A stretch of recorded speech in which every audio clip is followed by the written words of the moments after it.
The views expressed by the host on this program documented to be almost always right 99.8% of the time. Greetings to you, music lovers, thrill seekers, and conversationalists all across the fruited plain. Great to have you here for the next 3 hours of broadcast excellence hosted by me, your guiding light, Rush Limbaugh, the Limbaugh Institute for Advanced Conservative Studies. The telephone number, always 800-282-2882. The email address, lrushmo@eibnet.com. Did I not say yesterday everything is going to change, and I predicted the change was going to be dramatic? And it was going to take place simply because we have reality now to deal with. We have actual votes that have been cast. We have candidates who have finished in specific places in a certain order, and all of that took place yesterday and the day before doesn't count for anything now. It was all theory, it was all speculative, it was all poll-driven, much of it wrong.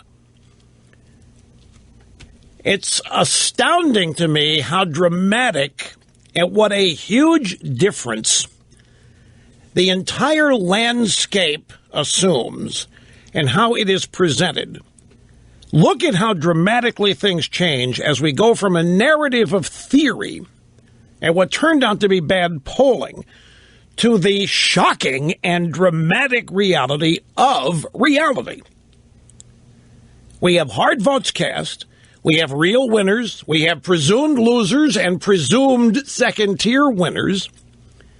We have all sorts of narratives dead. All sorts of themes dead, all previous prognostications, many of them now taken under advisement and being recast. Pretty much everything we were told to expect last night on the Republican side didn't happen. The polling data had Donald Trump winning in the vast majority of polls by anywhere from 4 points to 6, depending. And Rubio was barely going to remain viable, finishing a distant third. Ted Cruz and Trump were going to be battling it out. We had all kinds of theories to explain why that was going to happen. And, of course, you have to throw it all out now. And one of the reasons, folks, that I don't join the narratives pre-voting is because I don't know what's going to happen. All I know is, and what I sense is, that potentially momentous things are at play, and they really are. But I don't know, I didn't know before yesterday how things were going to turn out. I didn't have a particular feel for it. And this is why I never try to endeavor to explain with ontological certitude what I think is going to happen in wide open contests like this. For example, the Republican Party, and let me give you a little bit of news that I just was made aware of prior to the show beginning. It's a news story from thehill.com. Now think of what just happened last night. Let's put this in context. Evangelicals, social issues people, the very people the Republican Party wishes they could ditch, the very people Republican moderates and rhinos and establishment Republicans are embarrassed of, evangelicals, God-fearing people, pro-lifers, pro-constant old-fashioned cultural, sensible behavior modes, those people were the margin of victory in a Republican primary, caucus, in the first state of the campaign season. Now, you would think that upon seeing this, that the Republican Party might think it worthwhile to conduct an outreach to this group of people. But they will not, because they have been doing their best to distance themselves from these people and to de-emphasize their importance and their role in the Republican Party. And yet they are the reason Ted Cruz was victorious last night. Now, there are many reasons why Trump did not win. We're going to get into all of those as the program unfolds. But look at this news story. It's from thehill.com. And rather than read this, let me tell you what it is. Mitch McConnell, the Senate Majority Leader, Mitch McConnell, leader of the Republicans in the Senate, has said he doesn't think it will make any sense to oppose any part of the Obama agenda this entire year, because to do so might threaten the Republican presidential campaign. So Mitch McConnell has just signaled to Barack Obama he's got a free road. He's got an open road and a clear road, whatever he wants to do. The Republicans in the Senate are not going to lift a finger to stop him, because Mitch McConnell thinks that that kind of opposition and that kind of criticism might harm the Republican presidential campaign, whoever ends up being the nominee.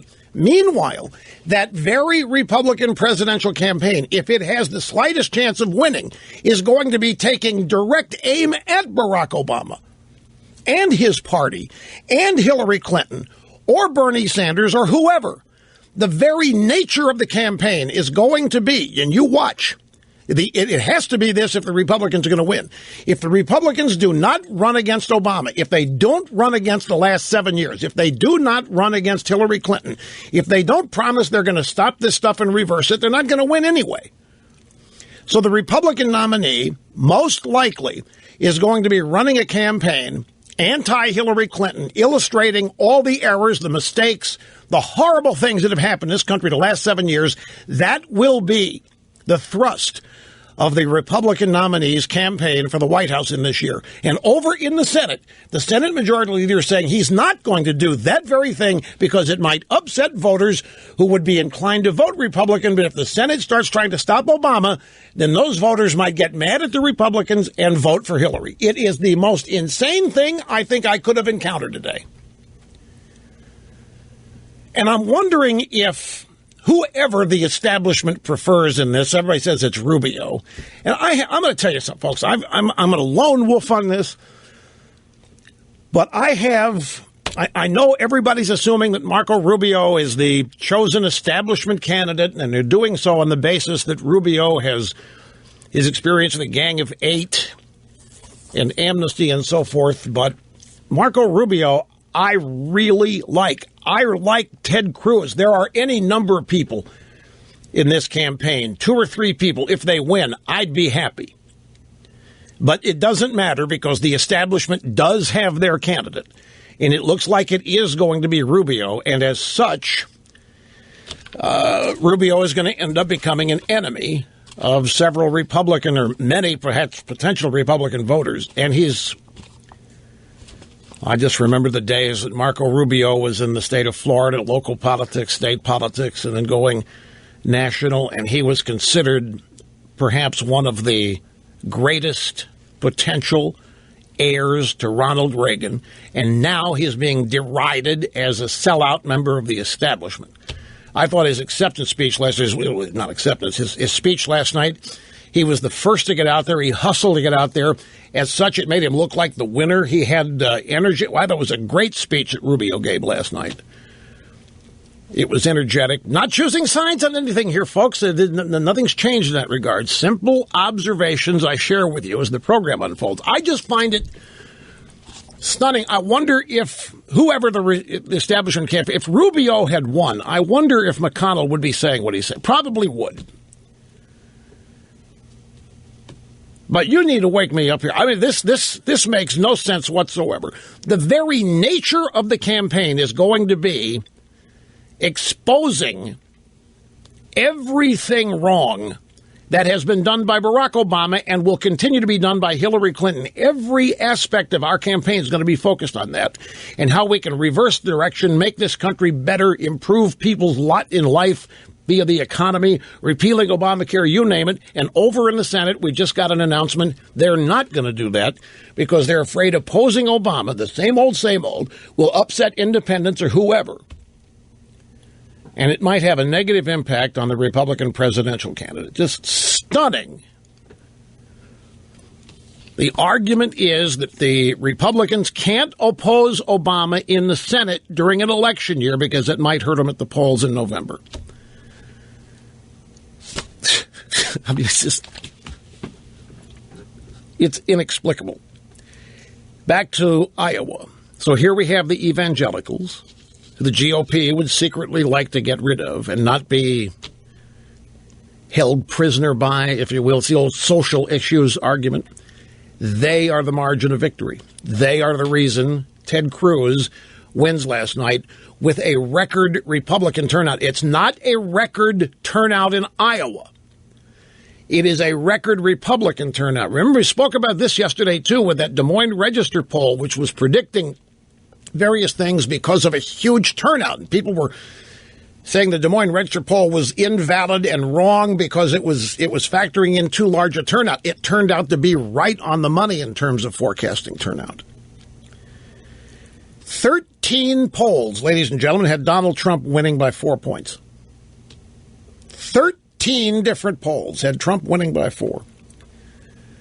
In the Real Clear Politics rolling average, Ted Cruz outperformed what Real Clear Politics polling averages said he would get by 5 points. Marco Rubio outperformed his Real Clear Politics average by 6 points. There was an exit poll question that was focused on quite a lot last night on television during the returns and the coverage, the aftermath. The exit question: shares my values. Trump, 5%. Now, again, it's exit polling data, and we have evidence that many people play games and maybe even lie. In fact, I'll give you an example. They had entrance polls last night for the Iowa caucus. And the first wave of entrance polls came in around 6:30. I was watching Fox News. And Fox News, I forget who it was, looking at the entrance polls, said, and the entrance polls indicated Trump was going to win. It was a continuation of all the polling data in 13 polls that Trump was going to win. And they were the entrance polls said the same thing. And the people on Fox said, well, it looks like Trump's got this thing in the bag. Now, who would lie in an entrance poll? Wish I could remember who said it. Who would lie? An entrance makes no reason why anybody would. Well, obviously, the entrance polls were not right, and the 13 polls pre-election were not right either. Exit poll question: shares my values. Trump at 5%. Cruz, 38% shares my values. Rubio, 21% shares my values. What is that a reference to, do you think? What is shares my values? What? No, it's not religious voters. This is what everybody wants you to think. Shares my values. This is a question of conservatism. This is asking people, does this candidate share my values? This is an ideological question. In my estimation, I think this indicates that 5% of the voters that went in there last night in caucus think Trump shares their values as a conservative. 38% think that of Cruz, at 21% think that of Rubio. Now, if you add Cruz and Rubio, if you add their totals, you get 51% of the vote. Now, I do not know the degree of sophistication to which the caucus goers last night consider who's the establishment candidate and who's the outsider or whatever. But if you combine Rubio and Cruz, and if you just take them individually without attaching them to anything, you've got two conservative guys here. Rubio and Cruz are two conservative guys. That's 51% of the vote. Trump, 24% of the vote. If you want to, you can add Ben Carson, who's demonstrably conservative, and you're up to 60% of the vote in the Hawkeye Caucus was for conservatives. It works every time it's tried, is my point. Conservatism wins every time it's tried. When somebody tries to fake it, real conservatives are going to spot it, and it isn't going to fly. Not going to work. I saw another observation. You look at Cruz, you look at Rubio, you look at Carson. You have two Hispanics and an African American getting 60% of the caucus votes. Over on the Democrat side, two bedraggled, worn-out old white people were the choice. And we sit here, we continue to have to listen to all this garbage that the Republican Party is where you find a lack of diversity and closed-minded bigotry and all of that rot gut that has no basis in truth whatsoever. Some of the theories last night is to explain Trump's defeat. Well, he blew Iowans off by not going to the debate. I don't think that's what it is, folks. I don't think the debate, not going to debate, had anything to do with it. I don't think Iowans sit around, he dissed us. We wanted to hear what he had to say, and he refused to come tell us. They knew who Donald Trump was. Donald Trump's been on the media all over the place. It wasn't that. That's not what it was. Remind you of a couple things. The New York values business, here comes Cruz and describing Trump New York values. The media all thought that Trump's answer in a previous debate just destroyed Cruz in that question. I said on this program the next day, wrong, folks, you're dead wrong. With the conservative base in Iowa that I know that we're talking about, Cruz ended up winning that, not Trump. Trump won it in the Northeast. He won it in the drive-by media. He won it in the Northeast conservative media. He won it among people who live in New York, Boston, Washington, but he did not win that exchange in that debate in Iowa. And how about, I think, another mistake that Mr. Trump made, and we mentioned it when it happened. Oops. I just saw the clock. I will not lose my place. I have to take a commercial break. This is not done on purpose, folks. I did. And we find ourselves now in the midst of the Republican primary season. It's officially begun. There are hard results now. And much of what you were told yesterday, the day before that didn't happen, did it? And because it didn't happen, now the media is out taking what did happen last night, and they're back at it, making predictions of what it means going forward. And one of the things that I'm hearing is that Donald Trump is finished. Oh, yeah. You want to hear how that thinking goes? Trump was supposed to win. That's all he does. He talks about winning. He never loses. Everybody's going to get tired of winning. It's going to happen so much. It comes in and loses. The bloom's off the rose. The people of New Hampshire are going to say, we don't want to attach ourselves to a guy number 2. I don't care he's up 21, 24 points in New Hampshire.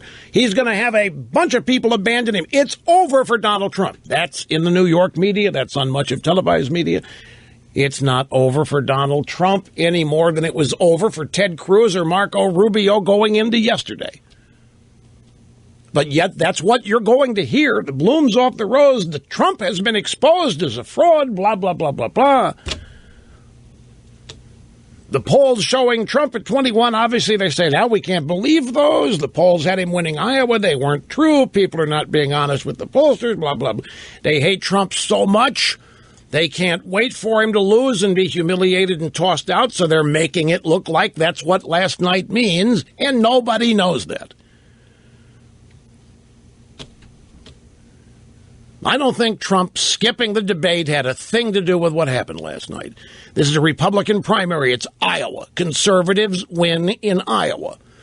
It is going to be a conservative who gets the nomination this party, or else the Democrats are going to win. If this party once again nominates another squash moderate, it's over. We haven't nominated a genuine conservative for the White House, for the presidency, in the Republican Party in years. And this time, we're going to do it. And Donald Trump, I don't know if you forgot, one thing that remembers is that he went out and, again, trying to criticize Cruz. Cruz here, the front runner. Cruz is not the enemy. Hillary Clinton is the enemy. Ted Cruz is not a nasty guy. Ted Cruz is not a Canadian. Ted Cruz is none of that. He's not mean-spirited. Ted Cruz doesn't want anybody to die in the streets. Nobody's going to believe that. Especially when you offer that criticism sounding as though it could come from Bernie Sanders. In a Republican primary, you do not win if you're going to sound like a liberal Democrat criticizing Ted Cruz. And it wasn't just health care. How many of you remember? I pointed this out when it happened.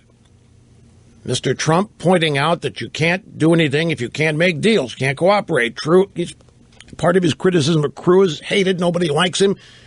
Trump said, I can do deals with Harry Reid and Pelosi. I know these people. I like these people. Schumer, I can do deals. No. We don't want to do any more deals with these people. We want to beat those people. There are many things that harm Mr. Trump, but not showing up at debates, not one of them. And we are back in the initial stages of analysis of what happened last night. That's right. I can't make the point enough. The difference in attitude people have, attitude, thoughts, feelings today versus yesterday at this time, a world apart. What happened yesterday, this time of day, what everybody was thinking was going to happen, what everybody thought it meant, looking forward to November, all blown up by what happened last night. Yesterday, this time of day, was nothing but speculation, forecasting, prediction, a bunch of people trying to make it sound like they knew what was going to happen. Last night, reality interceded, blew all of that up, and now the cycle is repeating again. Now, we've got a hard result in Iowa, and here come the experts telling us what it all means and what's down the road for New Hampshire and South Carolina, into Nevada, and in the Super Tuesday primaries of the SEC primary on March 1st. The whole process starting all over again. Like, yeah, Trump's finished. This is it. This is proving that Trump was never really as popular as he was. It's all been a bunch of hype and free media, but everybody's down to earth now. And then the second storyline is the real winner is Rubio. Oh, yeah, because Rubio, he did what was most unexpected. And that is finishing a strong third, only a percentage point behind Cruz. Look, in terms of delegates, we're talking an equal spread of delegates. Trump got 5. Cruz got 5. What'd Rubio get, 4? I mean, you look at the delegate count. The delegates are where convention winners are decided and so forth. Yeah, the horse race aspect of this is important. It is. But that's the aspect of this that people can't let go of. You had a bunch of people in the media hoping that Trump was a phony, hoping that Trump was all hype, hoping that this was just a bunch of BS, that he's going to implode, people said, starting back in June when he announced he's going to implode. He's going to implode. He never did implode. They're thinking last night was the implosion. They're hoping. Their fingers are crossed that last night was the implosion. When Trump announced on June 16th and said what he said about McCain and the Mexicans, here came the incoming media criticism. It was concentrated, it was nuclear, and it was incessant and never stopped. And it's starting up all over again. Trump is going to deal with a new round of incoming, all aimed at convincing people he has never been real. It's all been phony and hype and spin. Trump does not have a conventional political operation, and what we learned, this is spin. This is why I'm sharing with you what we've heard from the experts. What we learned last night is that retail politics is still retail politics. Trump hasn't overthrown anything. Trump hasn't upended anything. Trump hasn't changed anything. You still win in Iowa by going door to door, going to as many districts, as many counties, whatever as you can, shaking hands, kissing babies. You have to go in. You have to debate. You have to meet the people. Trump didn't do that. He didn't win. And the establishment types are breathing a huge sigh of relief because everybody that supports them in the drive-by media, even some in conservative media, are now happily and with a huge sigh of relief saying, oh, thank God, Donald Trump's not real. Donald Trump isn't changing anything. Oh, thank God, we still own the process. We're still in control of the process. That's what they think. And in their glee, they're forgetting to examine what really happened in Iowa last night. You see, they hate Ted Cruz more than they hate Trump. They despise Ted Cruz.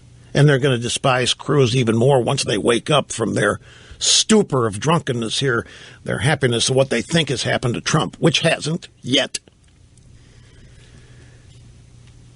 Evangelicals, the margin of victory, the group in the Republican Party, the Republican establishment would love to be able to get rid of, is the reason the candidate they really hate won. So now they're saying, well, you know, Iowa's its own place, and when we get into New Hampshire, there aren't any of those evangelicals, not nearly as many. We got more libertarians in New Hampshire. State's perfectly set up for, who are they saying? Bush. Yes, Jeb and Christie, and maybe even Rand Paul. Yes, this is the brilliant analysis that everybody watches television is getting today. And it's bad news for Cruz. Is finished. He doesn't have a prayer. Nowhere possible he's going to win. And Trump, well, yeah, he's leading big, but man, it wasn't real in Iowa, and it probably isn't real in New England. The establishment's out there going nuts, folks, thinking that they have made a giant recovery.